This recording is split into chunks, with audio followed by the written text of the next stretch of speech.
Boleh test mic cikgu?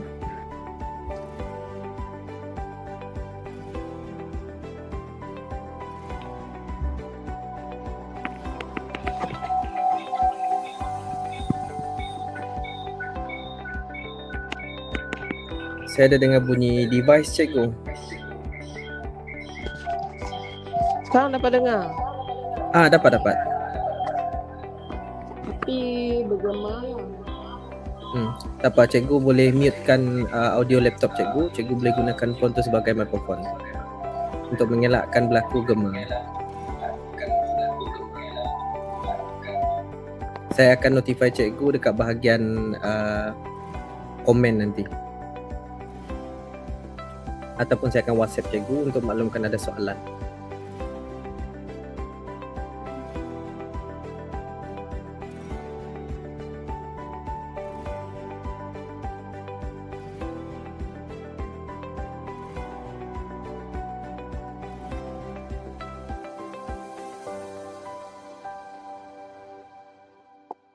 Tak pasti sebab apa tiba-tiba problem.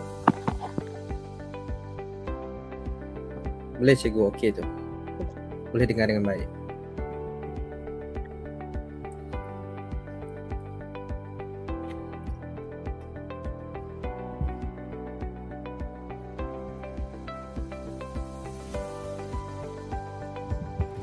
Ada video korporat ke? Cikgu Ashraf? Tak ada? Ada. Okey.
Hello, Assalamualaikum warahmatullahi wabarakatuh, and a very good evening to everyone today. So I would like to say welcome to our prestigious webinar Kecemerlangan SPM 2026.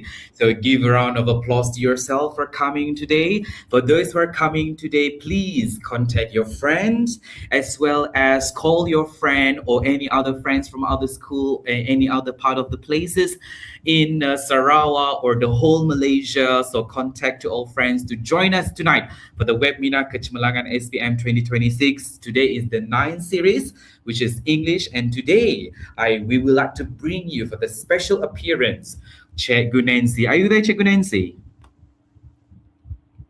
Hello, Cikgu Nancy, are you there? Okay, I can hear you. All right, so briefly talk about Cikgu Nancy here. Cikgu Nancy is teaching in SMK Tebekang, whereby she is the Guru Cemerlang Bahasa Inggeris, SMK Tebekang Serian. So for the topic today is about read, listen, speak, and score. So for those who have questions, you may ask the questions whether you are on YouTube or whether you are on Facebook. So with that, without further ado, I would like to call upon Madam Nancy Anak Derious alias Darius to start the session tonight. So please welcome. Okay, a very good evening to everyone. So we meet again. Okay, the first webinar was last month. Okay, and this is the second one. So for today, I'll be focusing on the other three papers. The first webinar we focus on writing. So for tonight, it will be focusing on reading, listening, speaking papers. 1119/1, 1119/3, and 1119/4. Okay, so I don't think I have to introduce myself because this is the second webinar for this year. Okay, so let us begin. But if you have any questions during the explanation or the elaboration, please ask. Okay, and then the moderator will alert me, and I will try my very best to answer your questions. All right. Okay, so for today, let me start with the big questions. Okay, so why do students lose marks for reading, listening, and speaking? In my most honest opinion, I think the easiest paper to score is actually writing. The second one would be speaking.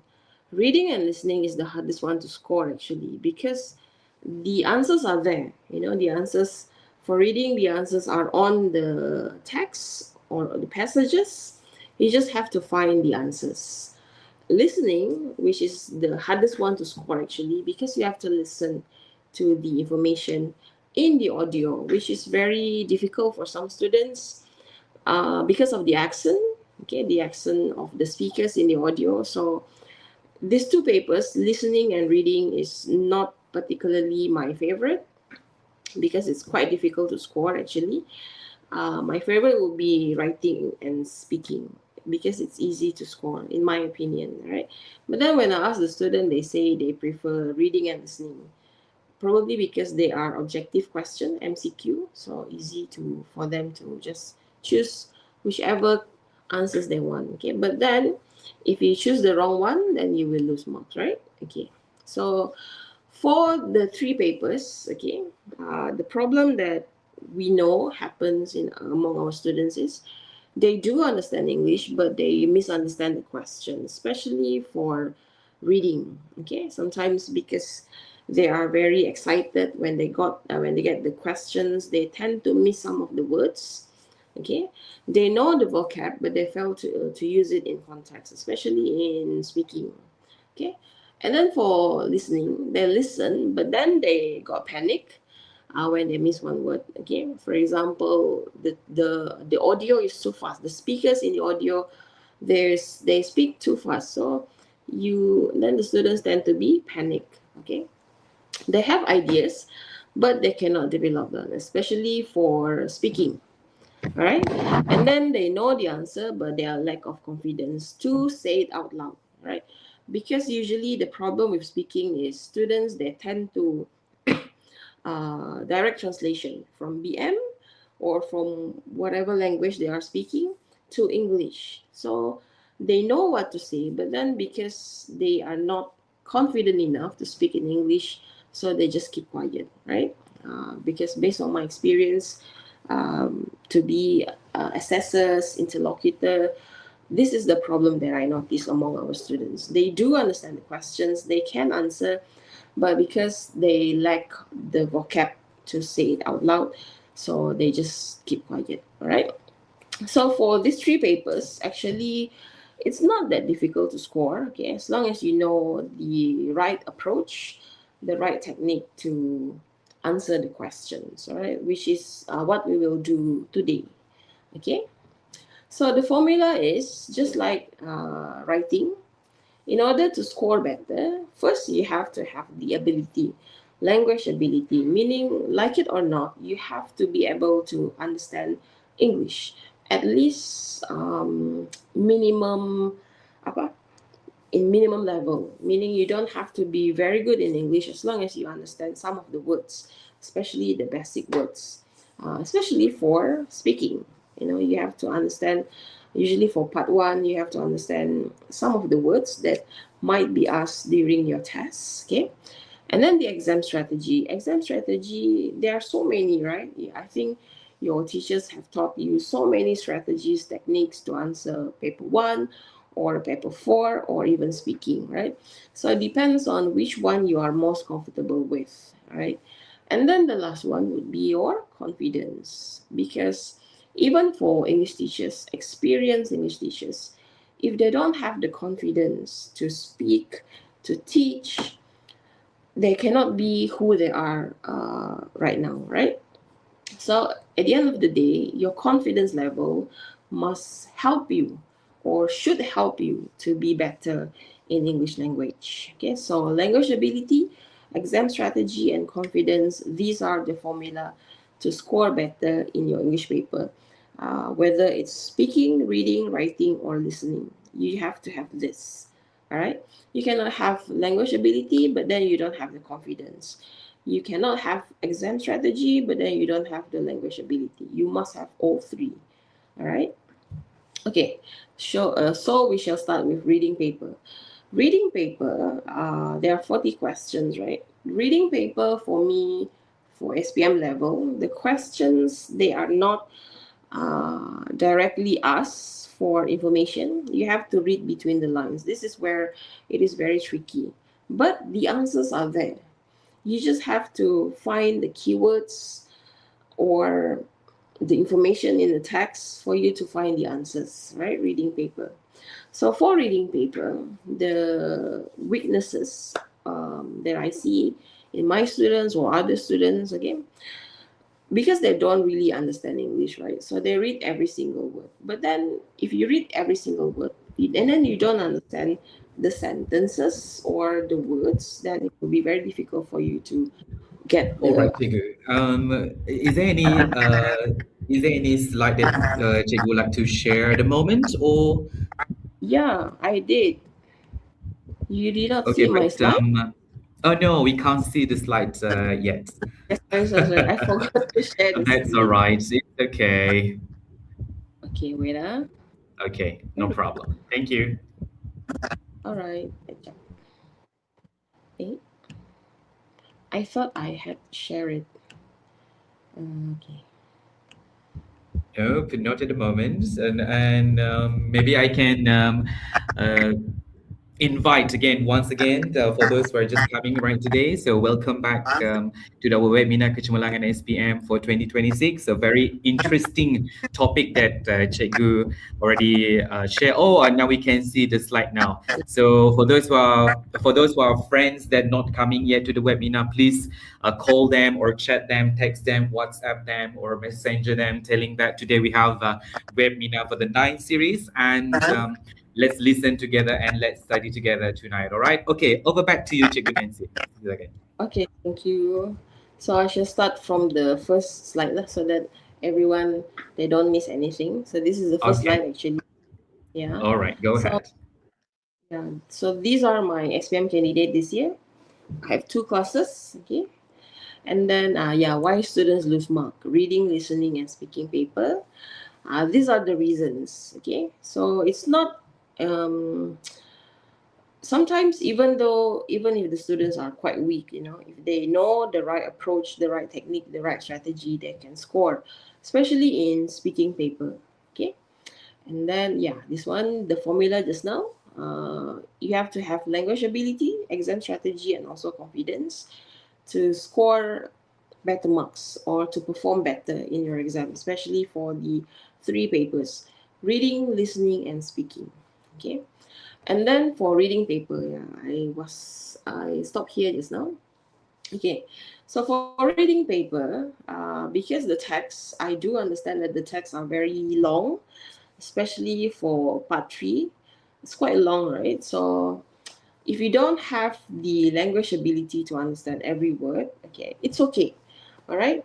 But then this is the weak strategy, because some students, they are quite weak, but then they tend to read everything and then they don't understand, and that's when they become panic, right? Because they tend to translate everything, or you read without purpose. You read the entire text. It's a very long text, but then you don't know what you're looking for, right? Okay, and then you choose answers based on familiar words, which is wrong, because usually for reading and listening, they will not give you the exact words that you read or that you listen in the audio. They will give you synonyms, the same words. So that is why you have to read a lot for you to learn synonyms or same words, meaning, or in other words, less common lexis. But less common lexis is words that you don't usually use. So we use the term synonyms, all right? Okay. For reading, there are two ways that you can answer the reading paper. First, you read the text first, and then you read the questions, you underline the keywords, and then you look for the answers in the text. This is it. If you are very, very good in English, or if you do understand English, meaning you are I would say, the high proficiency level students, all right? So you read the text first, and then you read the questions. Usually, students, they tend to do the first technique, okay? Just like myself. If during exams, like for my Form 5, if they're having the exams AR1 ka, trial ka, I will answer the questions with them because I want to see whether the questions are difficult or not. If I can answer the questions and then the students cannot answer, meaning it will be about language ability. But if I cannot answer and they can answer, meaning the questions are very difficult. So that's how I know whether the questions are difficult or not. I will answer it with them so that I know why, for example, question 1, why the answer is A and not B. Okay, so I can explain to my students. So my way, I will choose the first one. I will read the text first, and then I will read the questions, and then I will find the answers in the text. Okay. The second one, this one I would say, if you have difficulties to understand the text, especially the long text, right? So you go and read the question first, and then you try to identify the keywords. Usually the keywords, it will be the last word in the questions, right? For example, you have one sentence as the question. Usually the last word in the sentence, that is the keyword. So the keyword, then you go to the text and then you look for it. Okay, because usually the question will be based on paragraph, right? For example, question number 18. For example, the question is number 18. 18, the answer will be from paragraph 1. So you look for the answer in paragraph 1. They will not give you, for example, question 18, and then the answer is in paragraph 5. No, they will not do that. They will go according to sequence. Okay, so you look for the keywords in the text, in the question, and then you look for the answers in the text. That's how you do it. Okay, so either way, depends on you. How do you prefer to do it?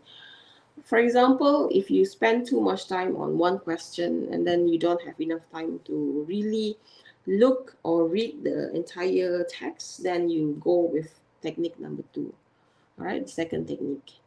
You underline the keywords and then you look for the answers in the text. Or you can go and read the text first and then you can look at the questions and then you look for the answers. All right. Either way, you choose which one suits you best. Okay, you are the one who's answering the question, so you should know which one is suitable with your preference. All right. If me, I will choose the first one. But then the second one, if you don't have enough time, then you can choose the second technique. All right. For example, this one. Okay. For this one, this is SPM 2024. SPM 2024, I would say it's quite easy compared to 2023. 2023 was, I think, from 2021 to 2025. 2023 was the hardest one to score. Okay, but then 2023 was the best result, in my opinion, because probably the students on during that batch, they were, one of a kind. So even though the questions are very difficult, they managed to score very good marks, very high marks actually, very good grades actually. Okay, so for SPM 2024, if we try the second technique, then we look at the question first. Okay, autofocus feature in phone cameras. So you go to the text and then you look for the word autofocus here, and then you look at the answer. Okay, which one suit the best with the given text here? All right, this is how you do it. Or you read this one first and then you look for the answers here. Okay, depends on which one do you prefer, okay, or which one do you think suits you best. All right, let's say like this one. Okay, we look at the word autofocus. Okay, and then here we look at the text. Where does the word autofocus comes in? Okay, so the answer is mobile phone manufacturers are continuously competing to be the best at it. All right, so from here, and then we look at the questions. There are answers that have this word, but then to be the best at it, meaning all manufacturers are actually improving themselves, improving their phones, the one that they try to sell, right? So that is the word that we're looking for, improve. So this is the synonym, all right? Meaning B and C definitely is the wrong one, okay? Because it doesn't have to do anything with autofocus feature, all right? So you have to be able to look for the keywords and look for the synonyms that have the same meaning with the answers in the text. Okay, it's quite confusing, I understand. But, that's why you have to do a lot of practice, okay, especially with past year questions. 2021, 2022, 2023, 24, 25. All right. Okay. This one. I hadn't realized if you read the text one by one, it may make you more confused, right? So you look at the question. Katerina Young. So you look at the text. Where is the word Katerina Young comes in? So in the second line, right? The music director of this film, Katerina Young, is brilliant. I've never heard nothing like it. Meaning, the music produced by Katerina Young is brilliant. It's out of the world, right? So you look at the answers. Which one is talking about music or about sound? Okay, this is where we can get the answer. It is C. Okay, because the answer here, highly original way, something similar to. I've heard nothing like it. Meaning it's very original. It's something that the writer has not heard anywhere. So we know that the answer is C. That's how you look for the answer. Okay. The answers may be quite confusing, but this one I think, yeah, it's quite confusing. So you look for the keywords. All right. Actually, it's not that difficult. As long as you be patient when you look for the answers. Okay. Don't rush. Okay. Then you can find the answers. All right. So the keyword here is you look for the keyword. If you cannot find the keyword, it will be quite difficult for you to answer. All right. But the answer is there, so you don't have to worry. All right. The answers are in the text. You just have to find it using the keywords. Right. Okay. For part 4, this one based on the DM that I received on my TikTok. Some teachers, they always ask me about this gap text, the part 4 one in reading paper. How do we teach students to be able to look for the correct answer for gap text part 4 reading paper? Well, to me, because when I answer the paper with my students, right, usually this is where I will take a lot of time to look for the answers, because you have to read the sentence before the gap and then the sentence after the gap for you to look for the correct answers. And then you cannot simply, after you read, for example, question 27, you cannot simply choose one of the answers. You have to try one by one, right? Which one suits the gap so that it be cohesive with the sentence before and the sentence after. Okay, So this is where your ability to identify the sentence based on the same idea, meaning the sentence before and the sentence after, it must be related with your gap answers, right? So first you read the text, okay, and then you look for the sentence before and the sentence after, okay, and then you look for any words that can help you to look for the answers in the given options, right? The same ideas, the same words, the same pronouns, adjectives, any clues that can give you idea of what the answers should be in the gap, right? And then you mix and match. You try to put, for example, question 27. If you think H is the answer, then you try to put it there and then you read it, whether it makes sense or not. Okay, whether it talks about the same idea or not. Okay, so for part 4, you cannot rush. Okay, you have to look at the entire text and then your answers and then whether it makes sense after you put all the sentences in the gap, right?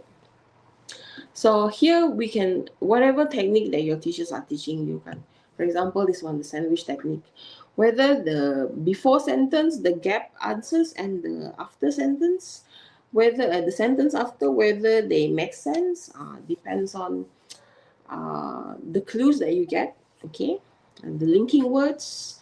However, don't, if however meaning the idea will be contradicting, right?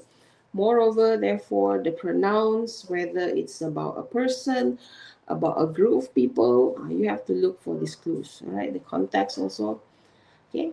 You look for the connection, right? Whether it suits the entire thing before you apa, confirm with your answers, all right? For example, this one, okay? Also 2024. It is difficult to find a piece of clothing as widely worn and loved as a pair of jeans.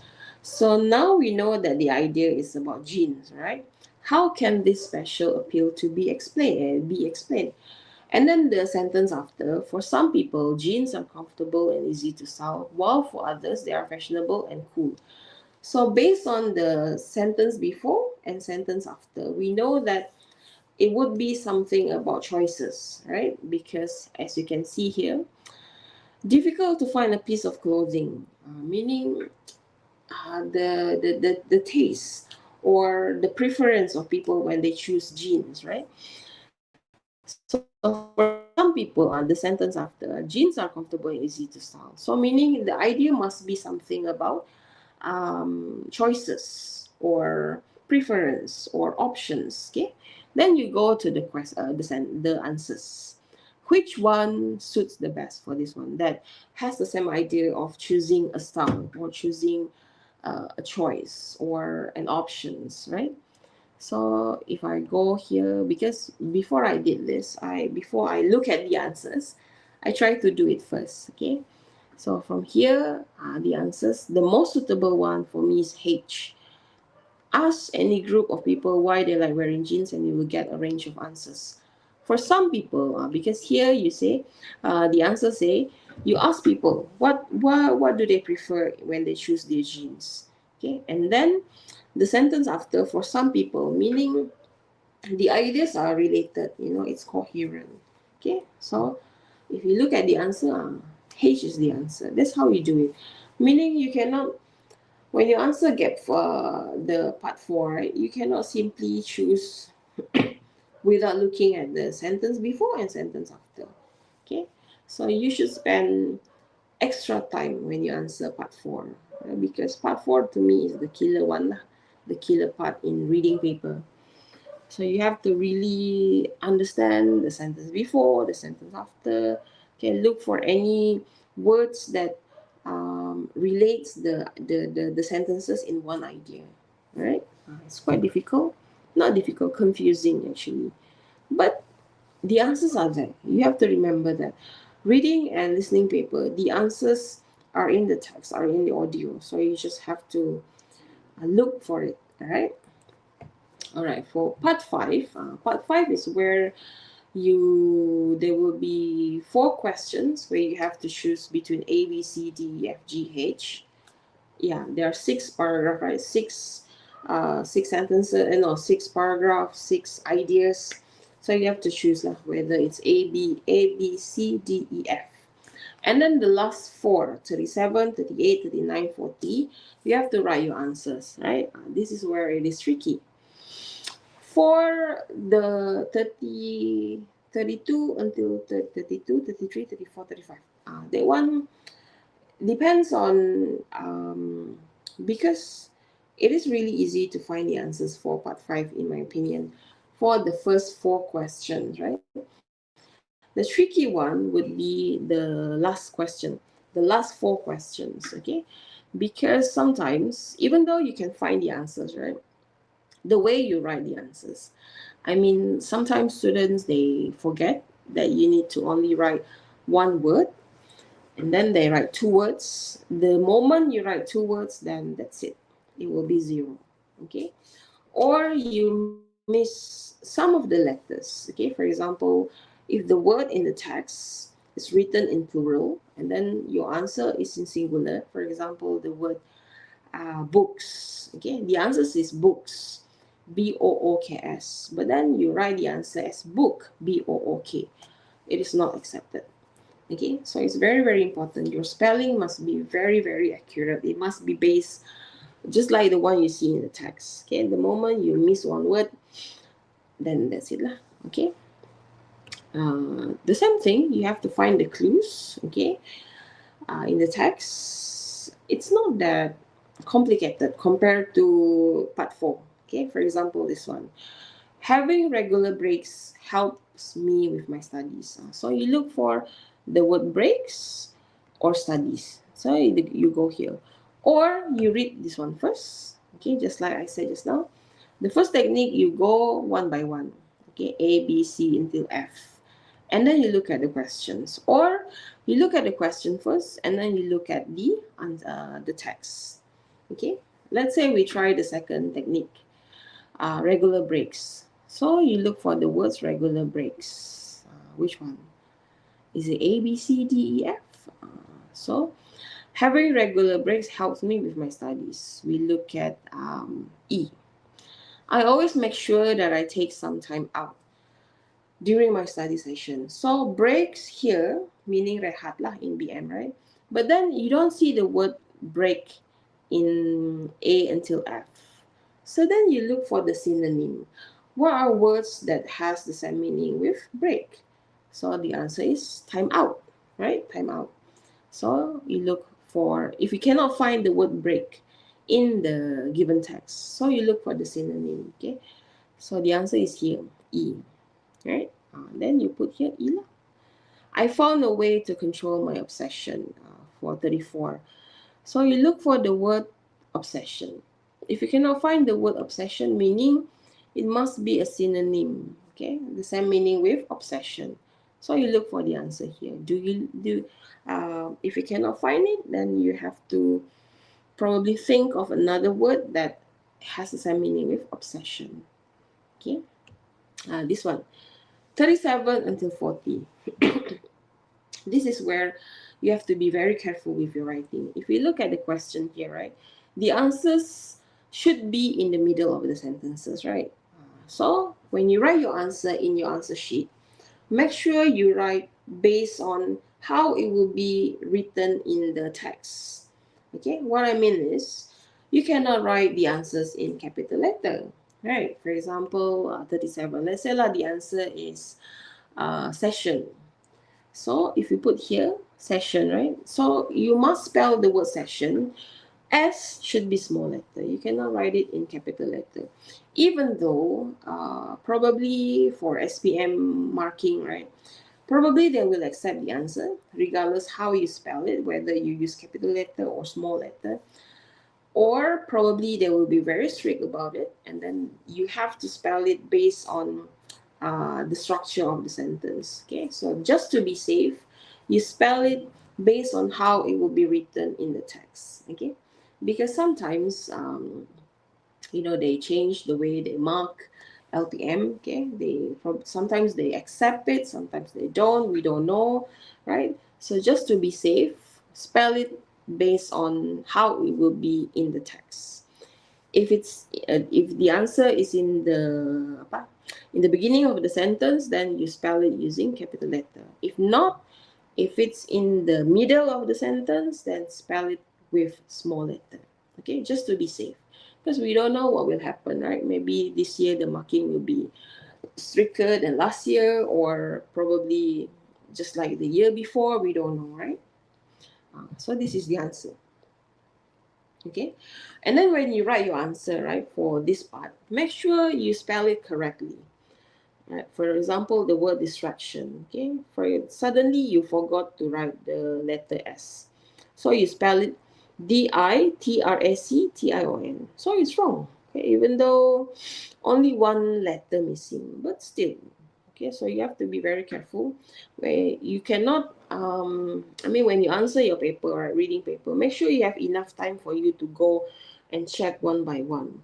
Okay, because sometimes, I'm like myself, when I answer reading paper during exam with my students, sometimes I rush. Okay, and then when I check the answers, usually when I got it wrong, then I will check why is it wrong. Okay, so usually it will be careless mistake, my bad actually, because I was too rushed. I was too I want to finish the exam, so I tend to miss some of the words, the keywords in the question. So lesson learned. Okay, so that's how I can tell my students, when you answer the paper, make sure you read everything one by one thoroughly. Okay. So what do you do when you don't understand the words or the text? This one is for the weak ones, the weak students who have difficulties to understand English words. Okay.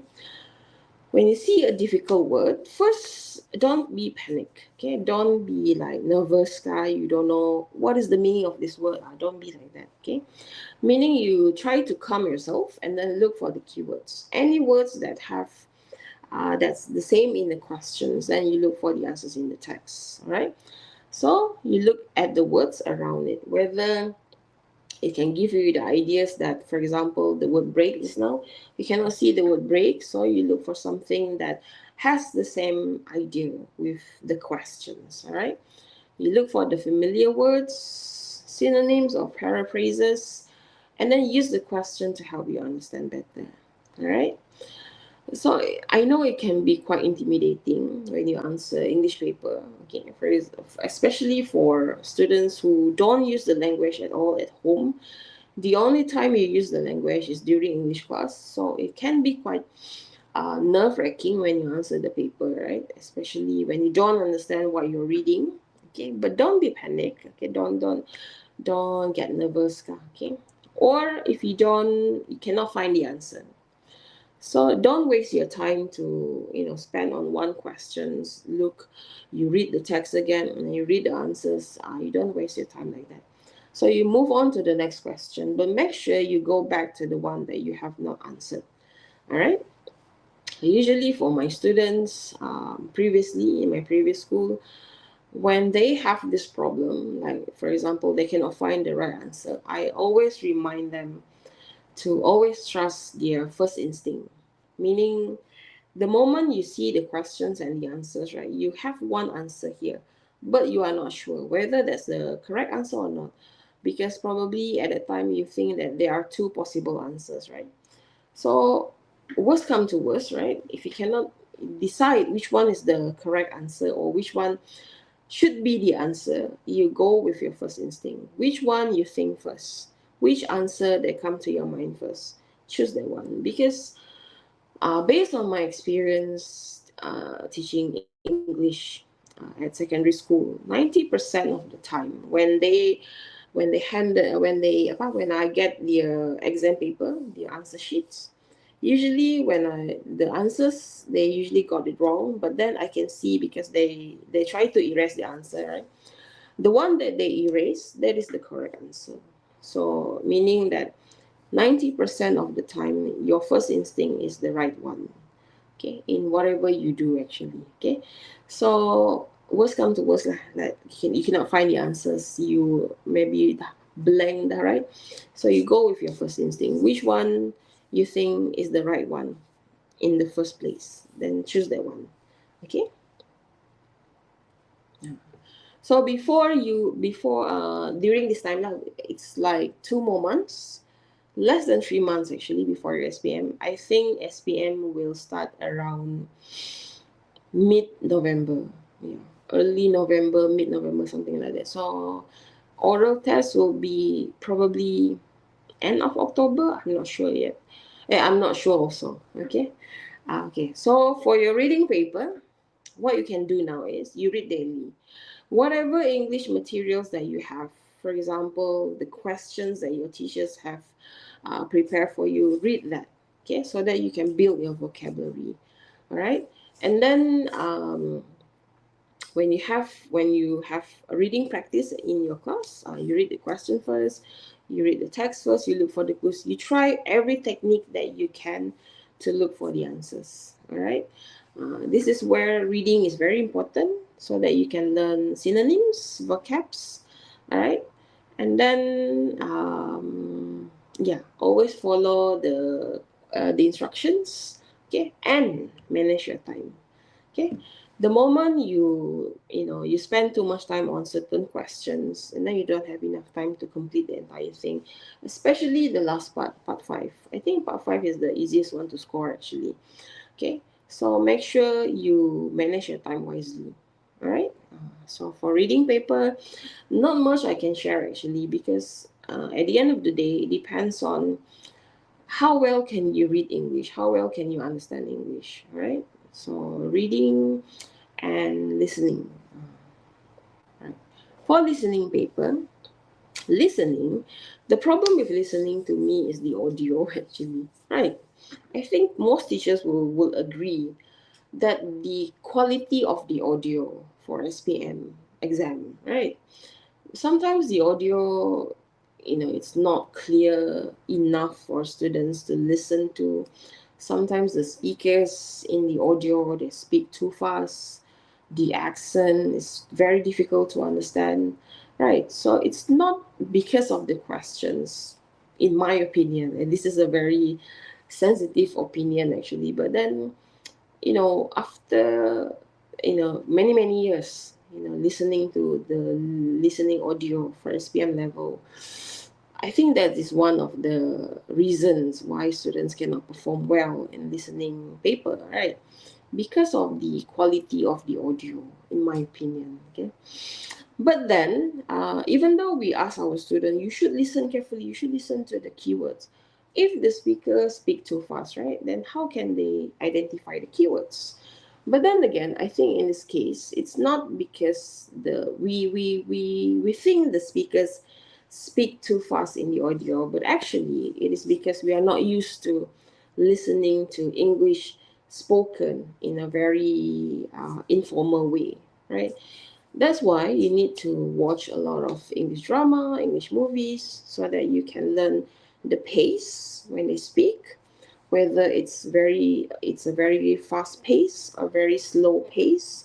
You just have to train your ears to listen to the way native speakers or people who speak English speak in a very normal environment.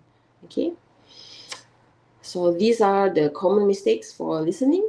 Okay, not choosing a word you hear, not reading ahead. You have to read the questions first before because you are given time to read the questions, right? So read the question first lah. And then when you listen to the audio, you know what to expect actually. All right. Careless part 4 answers. This one's the same thing with part 5 in reading paper, where you have to listen and you have to write your answer. Okay. So for listening, I think the one that you can do now is you have to before you answer the exam paper, the listening paper, first you have to read the questions, right? And then from the question, just like I mentioned just now, for reading paper, usually the keywords will be the last word in the questions. Okay, so from that you underline the keywords first, it's not the keyword because you have not listened to the tag to the audio yet, but then you think that is the keyword, so you underline first so that you can predict the answer. Okay, and then during the audio, okay, when they play the audio, right, no matter what happened in the room, okay, whether your friends are looking nervous because the audio is very difficult to hear, okay, it's not a very friendly audio, you have to like put away all the distractions, okay, focus on listening to the audio. All right, and then you try to listen for the synonyms, the familiar words, all right, the cohesive devices, and then it's more or less like reading actually. It's just that this one you have to listen. Reading, you have to read. This one you have to listen. But the answers are there. The answers are in the question paper, right? So you have to, even though the pace is quite fast, okay, but from my experience, okay, just like reading paper just now, when my students answer their listening paper, I will answer with them. The first, when they play the audio for the first time, this is where everything seems like you cannot find the answers, I know, okay, but then you listen to the audio, you read the questions, and then you try to predict which one is the answer. The second time they play the audio, that's where you really look for the answer, like to confirm that is your answer in the first place. Okay, so that's why they will play the audio twice, so that the first time when they play it, you can actually guess this is the answer, that is the answer. The second time they play it, then you can confirm which one is the correct answers. All right. And then if you miss a question, let's say because you are trying to look for the answers, okay, don't be panicked, okay? You focus on the next question. And then when you answer the next question, you don't think of the questions that you missed just now. If you do that, then you will lose your focus. This is where, because listening paper, right? And then you have to listen, you have to focus. Sometimes students, they tend to, daydreaming. I have students who actually sleep during listening tests. This is, I do understand why they sleep because, because they don't understand English probably. So it's like listening to, alien language speaking. Okay. So you have to stay focused actually if you really want to find the answers, right? Because the answers are there. The answers are in the audio. You just have to listen carefully. Okay? And then you have to check your answers, especially for the last part. The last part, this is where it is very tricky because sometimes the way they pronounce the word, right, and the way you spell the words, this is where it become, the way you listen to the audio, but then the answers, the spelling is different. So you have to really listen, and then you have to look at the text, especially for part 4. Okay, whether the spelling, the one that you spell, is it the correct word to fit in the audio, to fit in the passage or not. Okay, and whether it is in past tense, whether it's in present tense, whether it's in plural, singulars, you have to really listen to the way they pronounce it and to the whole idea of the text. Right. So for the golden formula for listening, you read the question first, you predict the answers, you listen, you identify, and then you check. Okay. For listening, the only thing you can do now is practice a lot. Right? There is, because no matter what your teacher tells you, right, you have to do this, you have to do that, you have to all different techniques, right? If you don't understand English or if you don't listen carefully, it's very difficult for you to look for the answers. So the key word here is, the key thing you should do is listen carefully. Okay. For example, this one. This is part 4, right? Okay. So the same thing with reading just now. If the answers is here, okay, in the middle of the sentence, meaning you have to, the answers that you write in your answer sheet must be in small letters. Okay, because we don't know how they will mark this year, whether they are very strict with the spelling, the punctuation and everything. So just to be safe, you write your answer based on the sentences. Okay, For example, if let's say the answer here is design, okay, for example, the craft designer. So the design, you spell it with small letter, the D one. All right, you spell it using small letter. Just to be safe, actually. Okay. For part 4, same thing with reading, actually. It must be one word only. You cannot write more than one word. You check the word form, check the whole sentence, whether your answer suits the entire sentence, all right? And then you listen for the exact word. For part 4, usually whatever mentioned in the audio, that is the answer. Compared to part 1, part 2, and part 3, they will give you synonyms, right? And last one, spell it correctly. Sometimes students, they wrong spelling, especially for months or proper nouns. Proper nouns, make sure you spell it correctly. For example, months, December, days, Tuesday, Thursday, make sure you spell it correctly. You cannot spell Thursday with a small t, right? Because it's proper nouns. So make sure you are aware of that, okay? At the end of the day, it's based on your language ability, just like I mentioned just now. Language ability, your confidence, and also your strategy. All right. So you listen. All you can do now is listen. Reading, you read a lot of English materials. Listen, you listen to a lot of English material. English materials also. You go and watch British drama, movies, songs, just for you to practice your ear to listen to English words, especially the way they speak, okay, the pronunciation, So you have to do that, okay. This one is a tips from my students. I will let you listen to this one. Hello there, Cikgu Nancy. Yeah. From the comment on YouTube, one of the students here, Nikoh Ming, asking about, do you mind to elaborate more on example, especially on part 4? For which paper? I think it's about the listening paper. For part 4 example, meaning?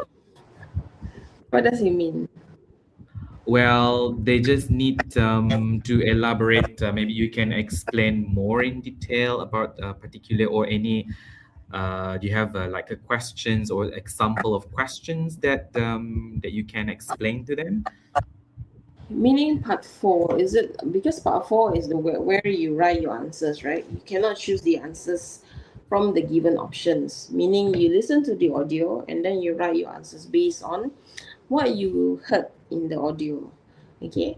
So you write Okay. answers here. The answers usually is basically what's in the audio, then that's your answer actually. Okay, it's not something, it's not synonyms, it's not whatever that is, it's not reading and it's not listening between the lines. It's just basically what you in the audio, then that's your answer. Okay, it's just that the most important thing for part 4 is the first one would be spelling, okay, and then the form of the sentence, the word actually, if it's in plural, singular, past tense, present tense. Okay, so before you write your answer, right, you look at the entire text. Okay, like for example, this is in present tense, right? But then some of the words are in past tense. So you look, for example, 21. The craft has developed significantly, meaning it's in present tense. So your answer must be in present tense. For example, number 23. The labu sayong are, so it's present tense. So your answer here must be present tense. Something like that. Okay. You have to do a lot of practice for listening. Listening, not only for listening, for all 4 papers. Reading, writing, speaking, and listening. You have to do a lot of practice. Okay.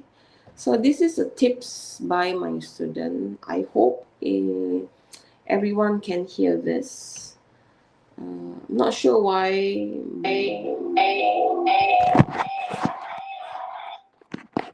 See? How?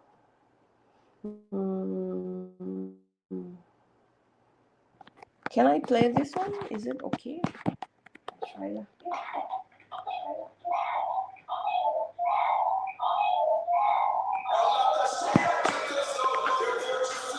Hi, my name is Muhammad Aswari bin Muhammad Aspirasi. I am 16 years old. I study at Tebekang.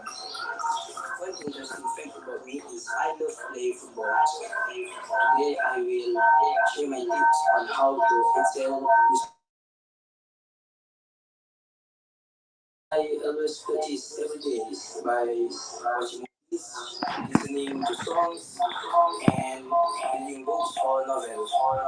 Cikgu Nancy is a bit echoing, so maybe you can switch off one of your device to hear well for the. If I miss one question, I do not Okay, panic good enough. and Thank move you. on. And after the listening paper, I check my spelling and grammar because one small mistake can cost you a mark. So that's my tips on how to excel listening paper. That's all for me. Thank you.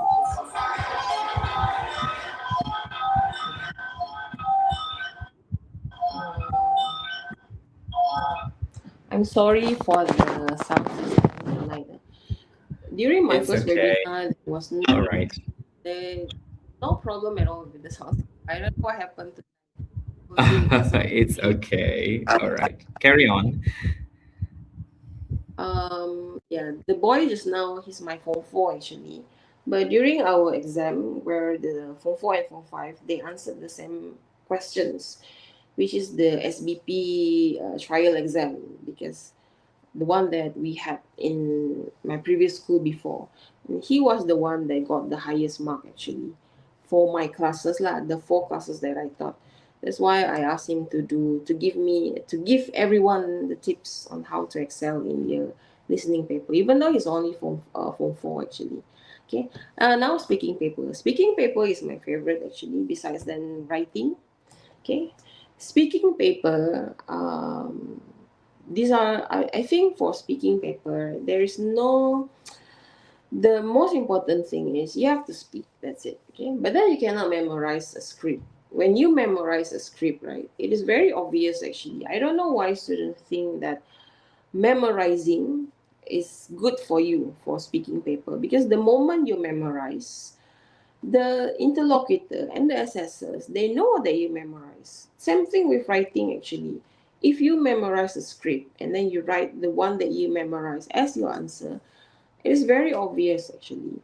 It will backfire actually, because if you memorize something, it doesn't really help you actually. Okay? It doesn't really give you marks, because when they ask you the kebat question, the HOTS question, that is where your marks will go down. Okay, because when you memorize, right?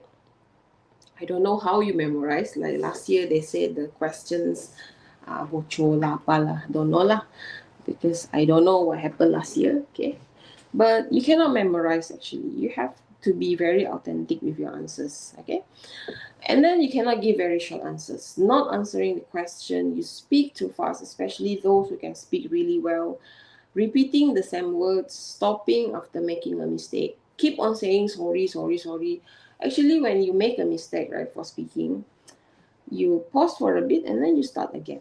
Okay, don't go and stop and then just and then you say, okay, that's all, thank you. No, okay, try to finish your answers. Ignoring your partner, especially for discussion.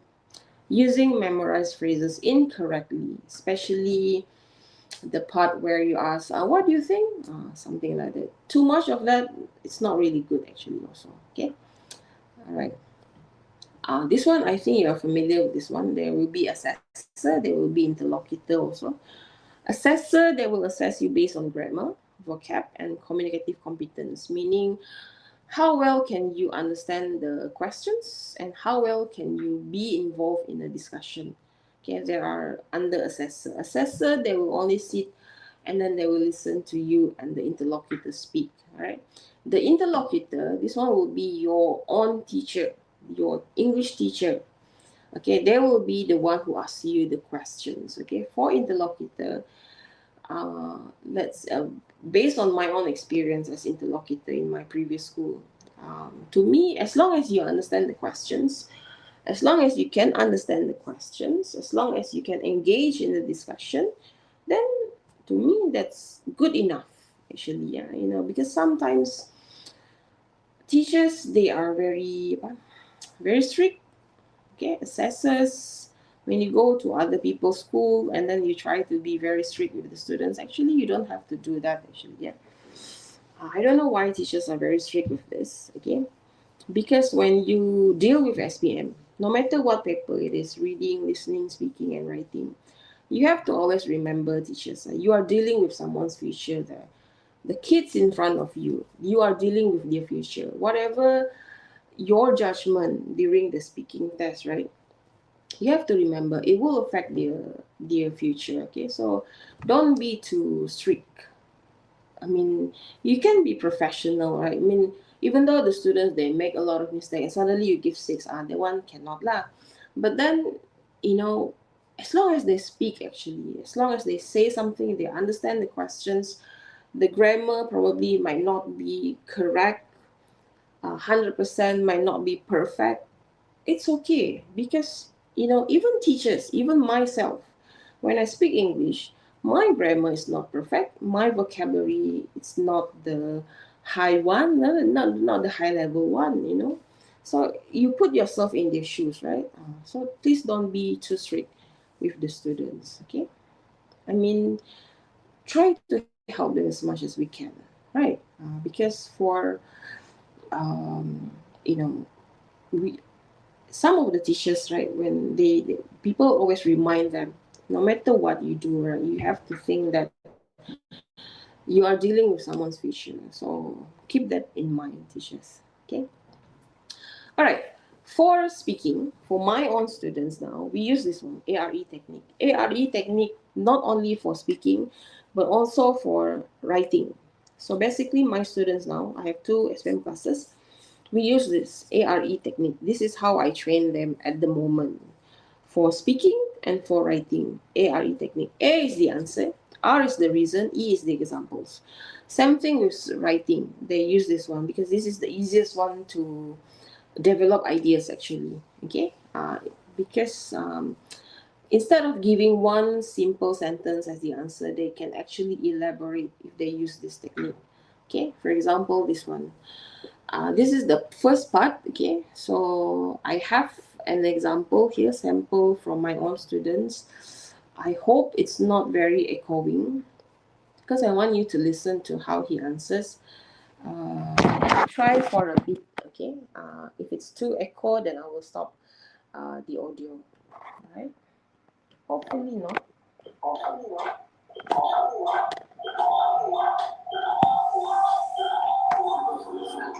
My favorite subject in school it is history because when I doing a sketch, I can release my stress. For example, when I doing a picture, and I have 2 little brothers. The name of first one is Gibson, and the second one is Gibson. And I love them because they really kind to me.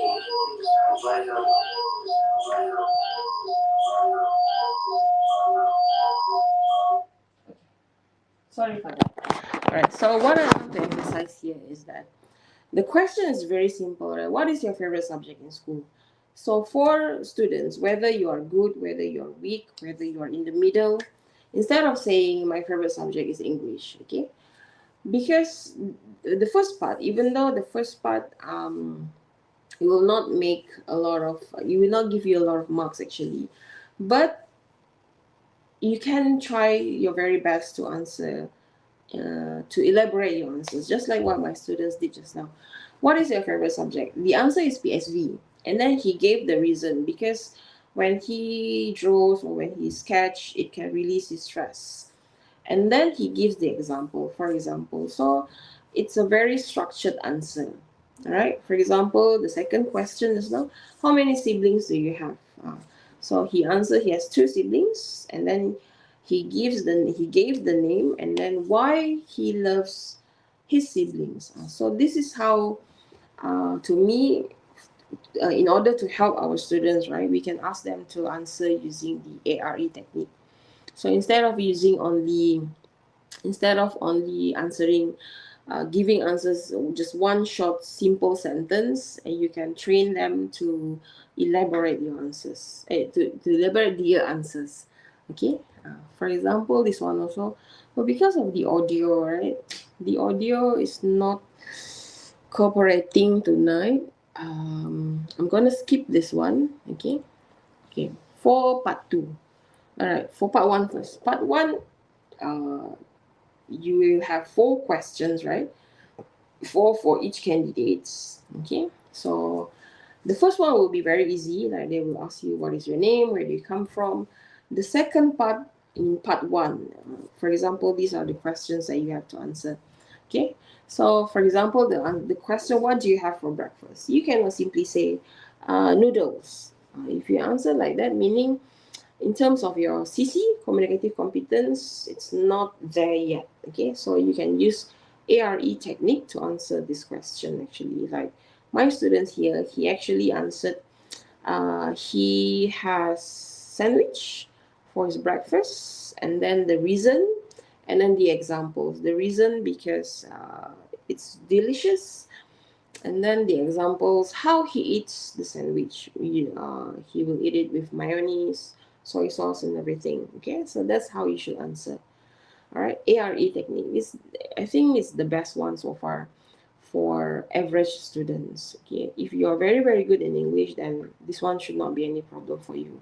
But if you are the average one, which I think probably majority of students in high school and secondary schools, they are this category. You know, those who don't, if those who are living in the big cities, of course they are very fluent in English, right? But then majority of our students, they can speak English. It's just that not really fluent. Okay, but then they do understand English, they can speak English. It's just that probably the grammar, the vocab is not there yet, but they understand it, we understand them. So what's the problem with that, right?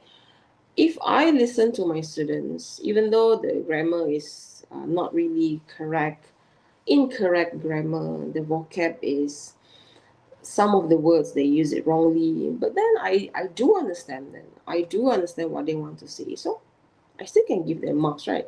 Unless if they don't say anything, then you can give them 0 marks. But you cannot give them 1 mark, right? Because they do understand the questions. It's just that the way they answer it may not be as perfect as we expected, right? But then try to be fair here, teachers, and you have to be fair with your students. All right. For part 2, usually they will have 4 questions. All right. This one also you can answer using ARE technique. Actually, okay, there are 4 questions, right? So instead of answering 1 sentence for each of the question, for example, what the job is, then you answer, I want to be a teacher because I love teaching. I can achieve it by studying hard.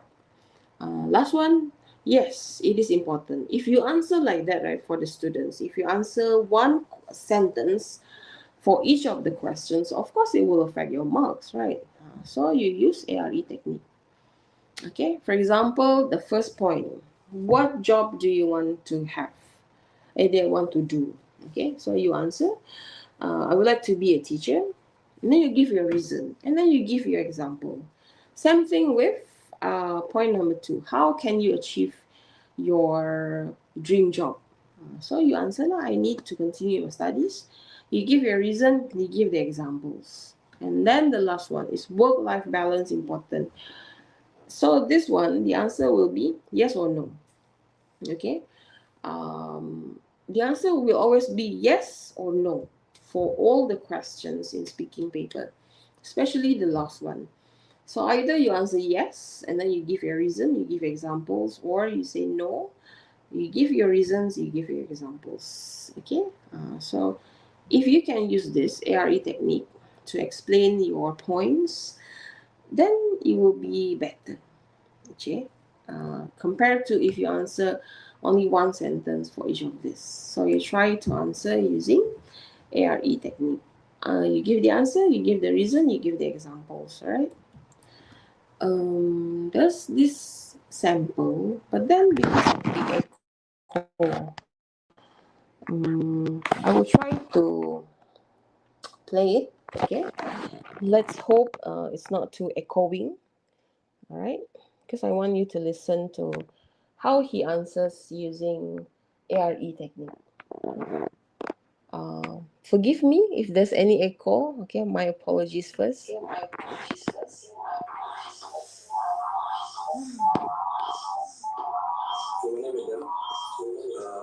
What athlete I would like to make is Yamal from Spain. This is because Yamal is the most popular player in the world. For example, he played with Barcelona Football Club and his country, Spain. Yamal look like very good youngest player in the world. This is because before this, Yamal have his first World Cup in his life. For example, Yamal have many trophies. I know is World Cup and Euros. I want to do when I meet Yamal is I want to learn about his skill. This is because Yamal have interesting skill when he plays football. For example, he is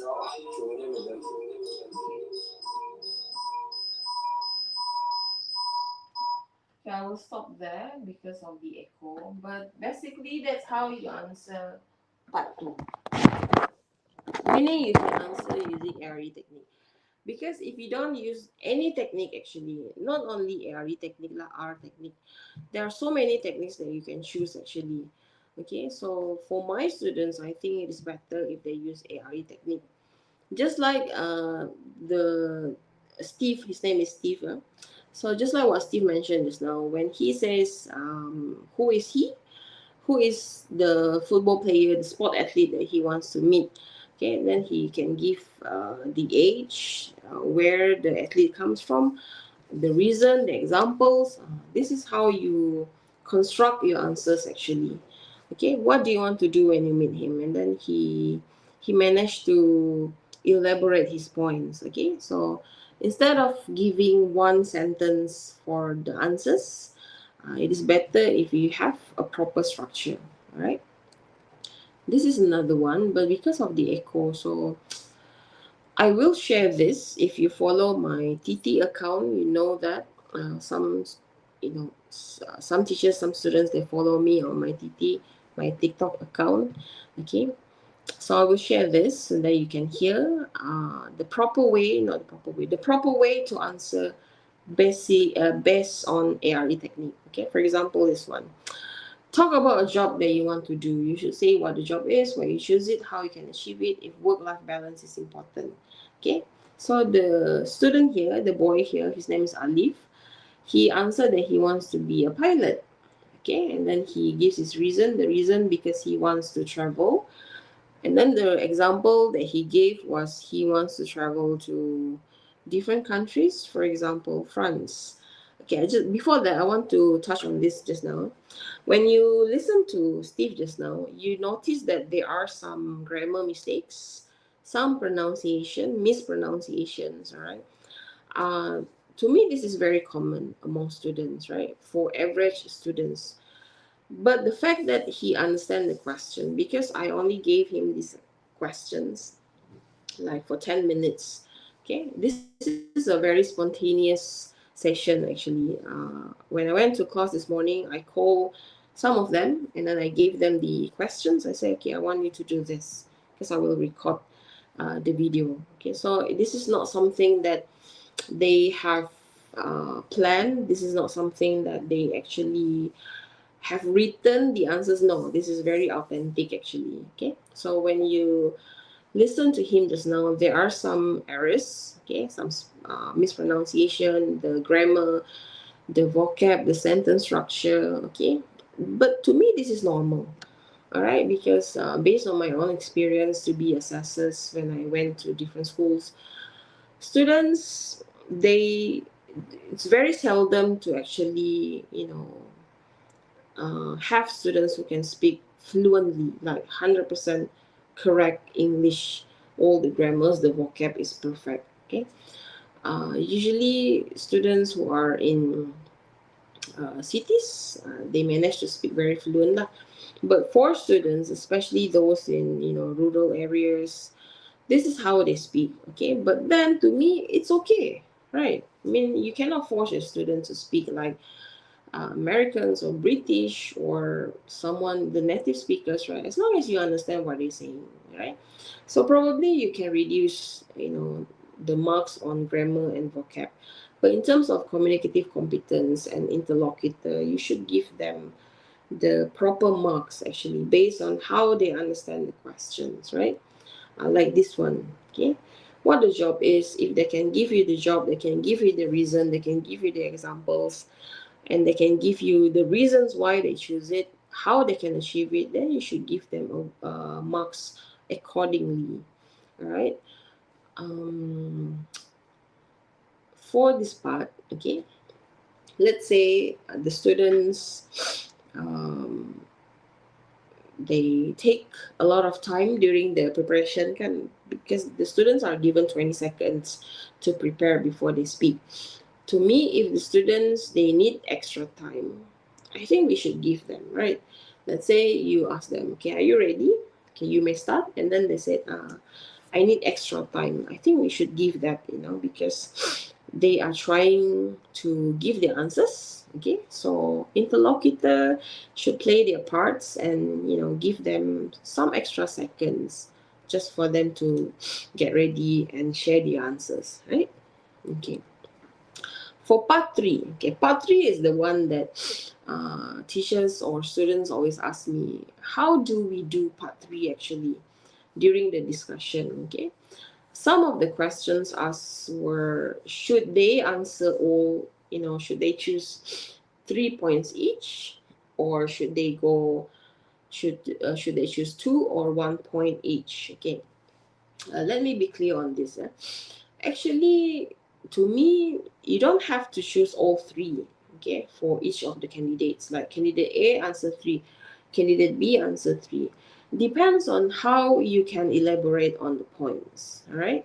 Let's say there are from the 6 points, six given options, you can, with full confidence, that you can answer point A, at point 1 and point 2 only. Okay, so you answer on that part. All right, you don't have to force yourself to choose 3 when you cannot even understand what you choose, or if you don't understand the options that you choose, then how can you explain, then how can you give your reasons, right? So you read the question first, you understand the topics, you identify the points given during the preparation time, the 20 seconds that you have. Okay, then for each point, you think, what can I say about this point? Okay, so then you use AR technique also. Okay, for example, you give your answer, you give your reason, you give your examples. All right. Doesn't really matter whether you answer 1 point, 2 points, 3 points. It depends on how well can you elaborate your answer, how confident you can speak. All right, that's the most important thing is, even if you answer all 3 points, but then, you are not really giving anything. So it will not help you in a way, And then during part 3, you have to listen to your partner. Okay. Usually for part 3, right, this is what I always see in students. The candidate A will talk about the 3 points. Point A, point B, point C. And then he or she will ask his partner, what do you think? And then the partner will go part 4, point number 4, point number 5, point number 6. And then that's it. That is not discussion actually. That is presenting. candidate A presenting his or her answer to candidate B, and then candidate B is doing the same thing. That is not discussion. Discussion should be you give your point and then you ask your partner, do you agree with me? Okay. So the partner will say, yes, I agree with you, but I would like to add on. So it's a conversation, it's a discussion. The best way to do part 3 is where you do not care about the assessors, the interlocutor, you just talk to your partner. That is the best one. I have one pair in my previous school. They were so engaged in the discussion. These two girls, they actually say the same thing at the same time, because they were like very very invest in the discussion, right? That they actually say the same thing because they know what they are talking about. They know, they have the same understanding during the discussion. That is what we want, actually. Okay. This is for the good ones. For the average one, when your partner is giving you his or her opinion, you listen, you agree, you disagree, you add ideas. Okay. But make sure it is very natural. Okay. Don't go, sometimes after you finish your points, right, and then you will give signal lah to your partner with your eyes lah, or your hand, you touch your partner so that your partner says something. That one cannot lah. Okay. Make sure it is very natural. Okay. That's why for speaking partner, right, it is better if we choose the partners from the beginning of the year. Okay, so that these two students can work together, can practice, can have chemistry. Because, like it or not, for speaking part 3, you have to have a chemistry with your partner. If you don't have the chemistry, right, it will be difficult for you to do part 3. All right. So the most important thing is you can interact with your partner. Okay, and then you can answer the given points. Okay, whether you answer 1 point, 2 point, 3 points, as long as you can answer the points, giving enough reasons, enough examples, then it will be okay. All right. So how to have a good discussion for part 3? Okay, make it a discussion. Okay, this is not a personal presentation, just like what I mentioned just now. All right. And then for part 3, you have to face, when you sit, right, you have to face your partner. Meaning, at first you are sitting like this kind. You are facing the interlocutor. When you go to part 3, make sure you sit like this. You face each other. Okay, because this is a discussion between you and your partner. You cannot sit like this. You cannot sit facing the interlocutor. All right. I mean, it's not compulsory, but it is better if you sit facing each other. All right. And then you choose your strongest point, meaning which one can you actually talk about with full confidence, that you can give the elaborations, the examples. All right. Use the preparation time, the 20 seconds. Okay. For the preparation time, actually, this is what I noticed during our trial the other day. During the preparation time, the students were they are discussing, okay, but then it's more like a preliminary of what the discussion would be about. Actually, during the preparation time, right, you can use any languages that you want. Okay, if you are Iban, you can use Iban with your partner. If you are Malay, you can use Malay. If you are Chinese, you can use Chinese during the preparation time. Okay, during the preparation time, no marks will be given. Okay, so you speak in whatever language you are comfortable with your partner. All right, so that you can understand which one are you going to talk about. Meaning, it doesn't really, you don't have to use English during the preparation time, actually.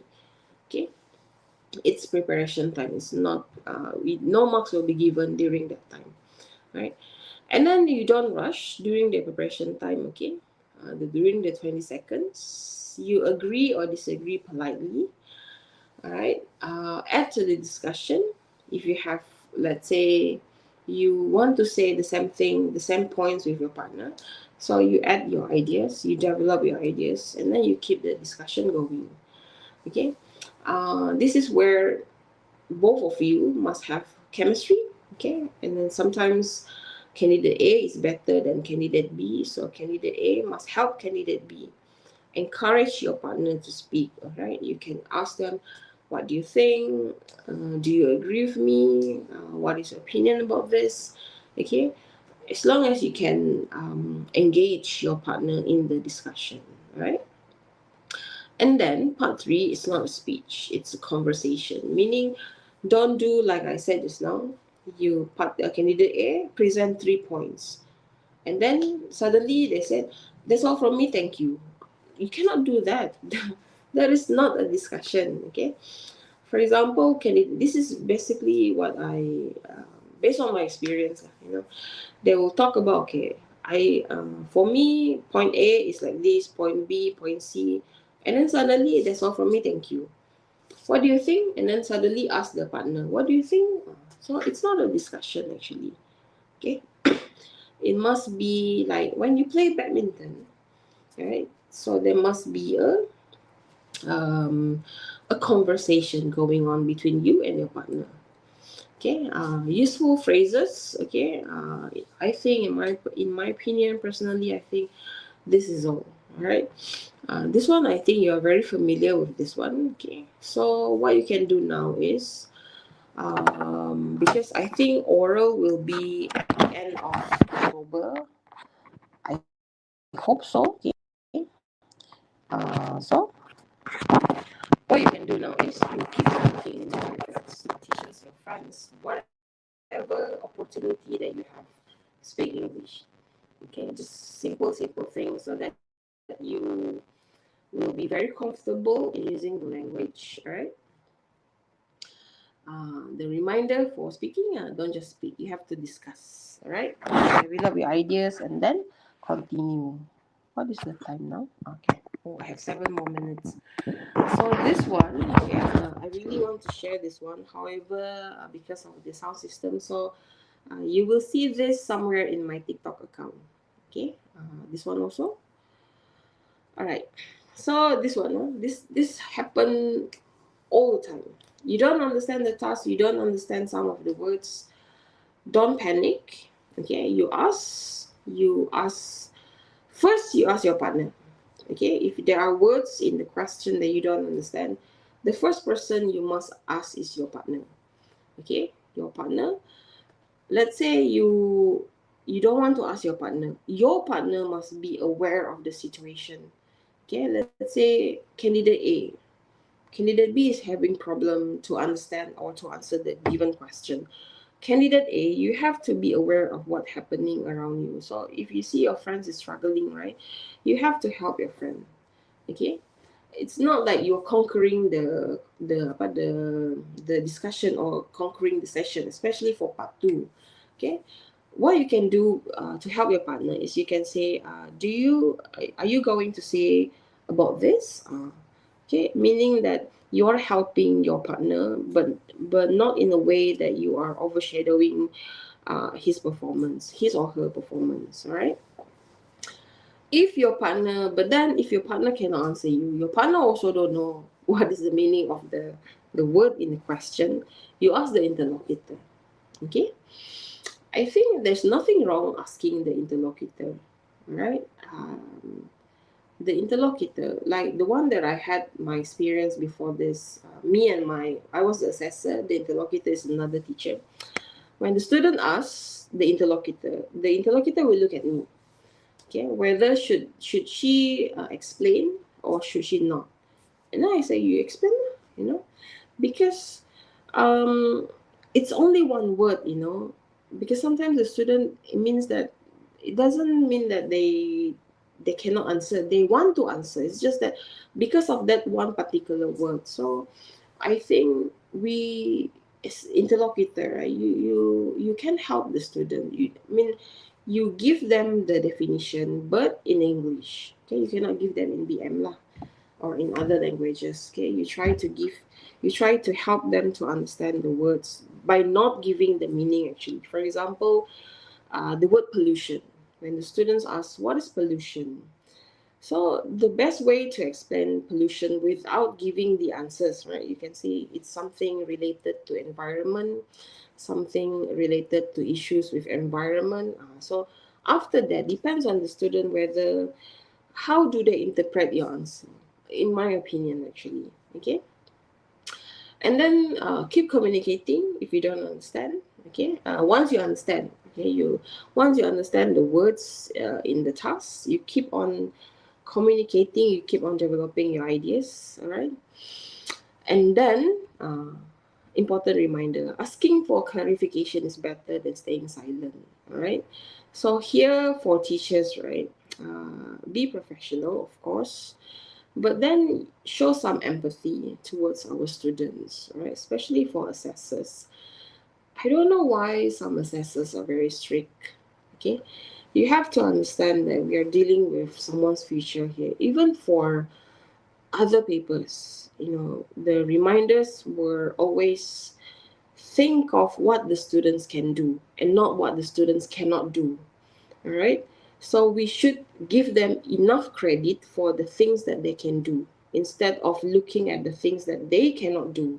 This is a wrong, mindset actually. So try to be, to have some empathy. That's all I think as human being, not as human being, as teachers, because we're dealing with students, right?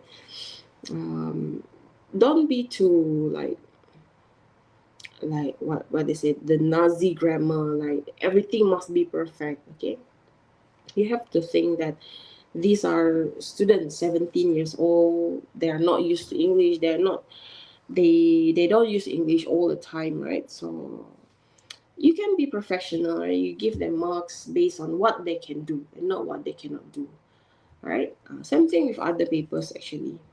Okay, but if the student asks for clarification, make sure it's not a habit, meaning not everything you need to ask the interlocutor. Unless you're very, very unsure what's the meaning of the word, then you ask lah. Okay, you try to ask your partner first. Your partner can help you. If your partner cannot help you, then you ask the interlocutor. Okay. So for speaking tests, the most important, you answer the task. Cohesive devices, just like writing, speak clearly. Okay, project your voice projection is audible or not. Okay, eye contact with your interlocutor. Use positive body language, meaning you sit properly. Okay, you cannot sit leaning on the chair. You cannot sit like this. Okay, you just sit properly. All right. Use range of vocabulary. Okay, stay calm. Develop your answers and interact with your partner. All right, for speaking test. Speaking test to me is not that difficult if you are used to your partner. Okay, because if you and a partner doesn't have chemistry, they don't have chemistry, then it will be very difficult for you to score in speaking paper. Okay, and then final reminder for all three papers. Okay, reading and listening. You read carefully, you listen carefully. Okay, don't panic for both papers, reading and listening. And then for speaking, you communicate. You don't memorize. Okay, no matter, let's say lah, suddenly you get the question, kan? Suddenly, tiba-tiba soalan bocor balik. Okay, don't memorize. Okay, because if you memorize, right, it will be very obvious. The moment it's very obvious, kan? As interlocutor, kan, assessor, kan? If it's a memorized script, it is very easy to detect actually. Senang nak detect script yang dihafal. Okay, so don't memorize anything. Okay, speak naturally. All right. So final message: stay calm. Prepare whatever you can prepare. Do your best. One question at a time. One paper at a time. All right. Okay. So before I end my session, this is where you find me. Okay. Because during my first webinar the other day, I did mention about this, but I didn't share my TikTok account. So actually, you can find me here. I shared many tips on my TikTok account. Many tips, many things on SPM actually. Okay, and from my TikTok account actually, many teachers found me. They invited me to give online SPM workshop. For example, the other day at SMK Belaga, they found me here on my TikTok. I have teachers from Johor recently who asked me to give online SPM workshop also from here. Okay, so if you want to find more tips on SPM, you can go to my TikTok account. It's called Teacher RS. Okay, I think that's it. I hope my sharing tonight is enough or beneficial for everyone. If not, my apologies. Okay, I have another webinar next month, and the one will be the last one for 2026. It will be the last lap, the final reminders, the final tips for SPM 2026. All right, so I think that's it. If there's no questions, is there any question? Okay, thank you very much, Cikgu Airs or Cikgu Nancy. Is it Airs or Airs, Cikgu Nancy? It's Ares. Oh, Ares. Thank you very much, Cikgu Ares. I'm sure the students here are going to give you a follow after this. You're going to have growing some fans because of the good sharing and knowledge that you have shared, not only in Sarawak, but only the whole Malaysia. Just now you mentioned there's teachers from their school from Johor and some of it from Belaga. So it's not just only from a small area in Tebekang, but also in Sarawak, Sabah, and as well as in Peninsula as well. So thank you very much for sharing today. Cikgu Nancy, with the simple five-step rule, I also like jot down the information and then the golden formula: read, predict, listen, identify, check, and then for the part 2 is speaking here, there's a reminder that you also been when you deliver this kind of sharing, I feel a bit calm to share to all my students here. Okay, so for those who have not scan the QR, you may have scan the QR here, and we're going to end our live streaming here by around 9:45, 9:50. For those who have not scan the QR, you may do so. With that, I would like to say thank you very much, Cikgu Nancy, for sharing this evening, as well as our behind the scene here, Mr. Ashraf Fahmi, for doing a very splendid job tonight to become the technical team to ensure that all the streamline on YouTube and Facebook are keep online tonight. So with that, we would like to say thank you very much for joining us tonight. I hope that we're going to see you in the next with Mina. So thank you and have a good night. Okay, bye-bye.